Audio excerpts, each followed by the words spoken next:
আমি দেশবাসীর উদ্দেশ্যে একটি বার্তা দিয়ে বলতে চাই, মুসলমান, হিন্দু, বৌদ্ধ, খ্রিস্টান তথা দল, মত, ধর্ম, বর্ণ নির্বিশেষে পাহাড়ে কিংবা সমতলে বসবাসকারী এই দেশ আমাদের সবার। প্রতিটি নাগরিকের জন্যই এই দেশকে আমরা একটি নিরাপদ ভূমিতে পরিণত করতে চাই। একটি স্বনির্ভর, নিরাপদ, মানবিক, গণতান্ত্রিক বাংলাদেশ প্রতিষ্ঠাই বিএনপি সরকারের লক্ষ্য।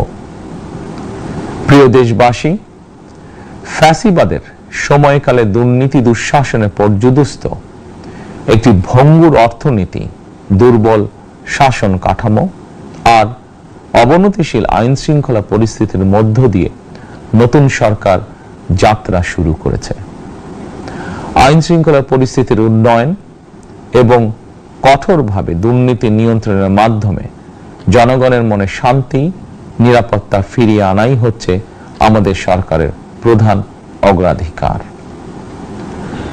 সারা দেশে জুয়া এবং মাদকের বিস্তারকেও বর্তমান সরকার আইন শৃঙ্খলা অবনতির অন্যতম কারণ বলে চিহ্নিত করেছে। সুতরাং জুয়া এবং মাদক নিয়ন্ত্রণে আইন শৃঙ্খলা বাহিনী সব রকমের কঠোর পদক্ষেপ গ্রহণ করছে। জনজীবনে শান্তি ও নিরাপত্তা নিশ্চিত করতে সরকার সর্বোচ্চ উদ্যোগ গ্রহণ করছে। দেশের প্রতিটি সাংবিধানিক এবং সরকারি, বেসরকারি প্রতিষ্ঠান চলবে বিধিবদ্ধ নীতি নিয়মে। দলীয় কিংবা রাজনৈতিক প্রভাব, প্রতিপত্তি অথবা জোর জবরদস্তি নয়। আইনের শাসনই হবে রাষ্ট্র পরিচালনার শেষ কথা। প্রিয় দেশবাসী, আগামীকাল থেকে সারা দেশে শুরু হতে যাচ্ছে পবিত্র মাহে রমাদান। আমি দেশবাসীকে পবিত্র মাহে রমাদানের শুভেচ্ছা জানাই। রমাদান আত্মশুদ্ধির মাস।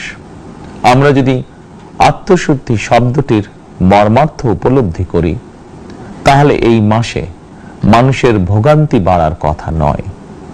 যদিও আমাদের অনেকের মধ্যেই এই মাসটিকে ঘিরে ব্যবসায় অধিক মুনাফা লাভের প্রবণতা লক্ষণীয়।